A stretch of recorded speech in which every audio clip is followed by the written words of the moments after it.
പണ്ട് പാടവരമ്പത്തിലൂടെ ഒരു ഓലക്കുടയുമെടുത്ത് ചെറുഞാറു നടന്നൊരു കാല തന്നു ഓടി നടന്നൊരു പെണ്ണെ.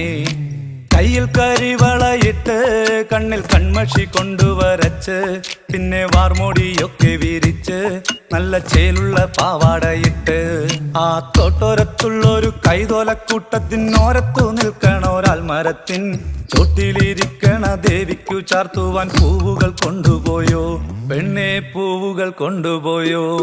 പണ്ട് പാടവരമ്പത്തിലൂടെ ഒരു ഓലക്കുടയുമെടുത്ത് ചെറുഞാറു നടന്നൊരു കാല തന്നു ഓടി നടന്നൊരു പെണ്ണെ. കയ്യിൽ കരിവളയിട്ട് കണ്ണിൽ കൺമഷി കൊണ്ടുവരച്ച് പിന്നെ വാർമോടിയൊക്കെ വിരിച്ച് നല്ല ചേലുള്ള പാവാടയിട്ട്